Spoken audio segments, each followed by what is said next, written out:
10 ways the media manipulates our opinions. Almost 30 years ago, Noam Chomsky, a famous intellectual, wrote about manipulation strategies used by the media. A lot of time has passed since then, and the media has evolved tremendously. Today, we have the internet, Twitter, Facebook, and many other media sources that influence us. Unfortunately, that influence isn't always a positive one. You don't want to let the media fool you, do you? Brightside is here to tell you about the methods newsmakers use to manipulate our minds. Are you ready for it? Then give us a thumbs up and let's get going. Counting down from number 10. Creating a diversion. Creating a diversion is the media's favorite strategy. You can't notice the important stuff among an overwhelmingly vast sea of smaller, less significant stories. The idea of this strategy is to keep your mind busy with petty things and leave no room for contemplation of real social problems. The internet only exacerbates this problem. We constantly switch our attention to funny pictures and jokes. Admit it. When scrolling through your newsfeed, you're more likely to stop and click on a picture of a cute kitten than the one showing devastation caused by war. What matters is that we do have a choice when it comes to online media sources. You can easily filter the information you want to receive in order to avoid the unimportant stuff. Number 9. Exaggerating a problem. Sometimes an imaginary or exaggerated problem causes incredibly serious reactions from society. And that's exactly what the media wants: attention and discussion.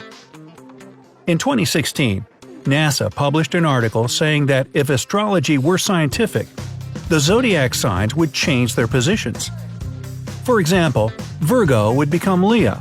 Well, after that, Cosmopolitan magazine presented this as a revolutionary scientific discovery and claimed that 80% of people would have to change their zodiac sign. The article spread so fast that NASA had to publish a retraction, explaining to the public that NASA studies astronomy, not astrology. It turns out that the original article was published on their educational site for kids and was not meant to cause a bunch of fuss about astrology. Number 8. Putting out information gradually. In order to shape a certain opinion, you can publish materials on the topic bit by bit. This strategy is used to form an image of a person, a product, or an event. For example, only certain food brands are mentioned in media sources from different countries. The most notable example of using the media for promotion was probably the popularization of smoking in the middle of the 20th century. For years, ever-changing techniques were used to make cigarettes a social sensation. Some developments and phenomena are way more revolutionary than smoking tobacco. New socio-economic conditions, for example, can cause riots if you just hit the public with them all at once. When you introduce them gradually, they seem much less disastrous. Number 7. Postponing big decisions. To convince people to make hard or unpopular decisions, the media can present them as painful but absolutely necessary. But then they tell people that these decisions need to be made tomorrow, not today. Future sacrifices are easier than ones you need to make in the moment. Imagine this: you learn from the news that an income tax increase is inevitable. Your first reaction is, "Oh no, not again." But then you find out it'll only take effect in 2 years. So then, the news suddenly seems much less relevant to you. Other examples include independence referendums or dictatorships in developing countries based on propaganda and authoritarianism. Number 6. Being overly kind. Some advertisements use language, arguments, symbols, and intonations that would be better fit for speaking with children. Such communication make people less critical. Brands use the imperative form, and they target your core feelings and impulses. They'll play your favorite childhood tune, make a plain joke, and smile at you like your grandma does. They keep you from considering what the product is actually made of or the potential use of it for you. Buy it, try it, love it.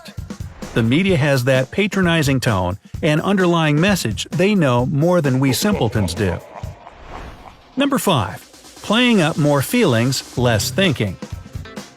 News and emotions always go hand in hand, and there's nothing good about it.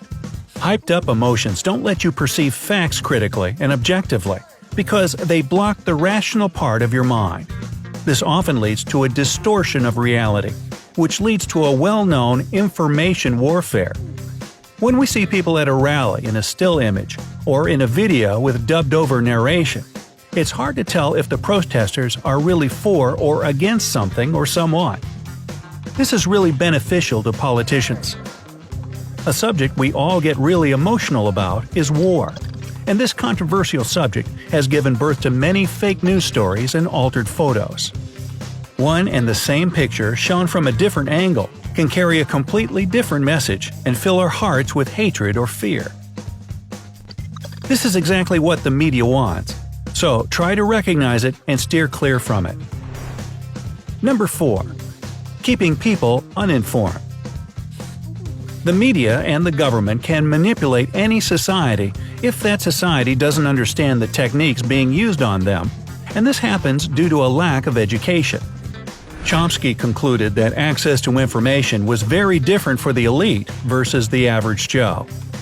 However, times have changed, and the digital era gives us a chance to find any information we need. So, the level of education can't be a factor here, can it? What are your favorite news sources? Do you believe what you hear on TV, or do you prefer to look for other sources to get a second opinion on things? Feel free to share in the comment section below. Number 3. Promoting mediocre products. The media is totally content in showing people that it's cool to be stupid, vulgar, and rude. This is why we have so many TV shows, sitcoms, movies with sequels and prequels, tabloids, and so on. What would you rather watch after a hard day's work? An analytical piece focusing on the complexities of the current political system in Tajikistan? Or The Big Bang Theory? Most people would prefer the second option, and we don't really blame them, even if you watch it for the 12th time. We all need some rest and laughter from time to time. However, it's not okay when mind-numbing sitcoms and TV shows become the only thing you watch. They're not just for recreational purposes, but also for diverting attention away from truly serious problems. Number 2. Making people feel guilty.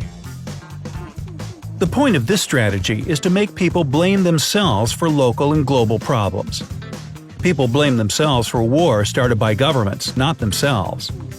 In 2014, a photo of a boy lying between his parents' graves went viral. The image was presented as taken from a war-torn region when, in fact, it was part of a project that was dedicated to love for relatives. The photographer was shocked by the way it was twisted in the media. The only way to fight this is to stay objective even when you're exposed to something that makes you feel emotional and guilty. You personally are not the real cause of war or starvation anywhere in the world, and those who really are simply want you to believe it so that they can have a scapegoat for their evil actions. Number 1. Knowing more about people than they do about themselves. The media tries to know everything about everyone, but they often cross the line. In 2005, the British tabloid News of the World was caught wiretapping celebrities, politicians, and even members of the royal family. The information that was received in this unethical way was used to write exclusive articles that gained a lot of readers. The ensuing lawsuits from celebrities and ordinary people resulted in the closing of the tabloid, which had to pay huge amounts of compensation. It's not only technology that helps the media spy on and manipulate people. Sciences like biology, neurobiology, and applied psychology help media experts get an understanding of the human mind deep enough to control them. What do you think about these media strategies? Do you ever feel personally affected by any of them? Please share your opinion in the comment section below. If you found this video useful, give it a like. We also recommend you to watch another video on how to tell if someone is lying to you. Here's a link to it. Don't let anybody or the media manipulate you. Subscribe to our channel to be the first to see our updates.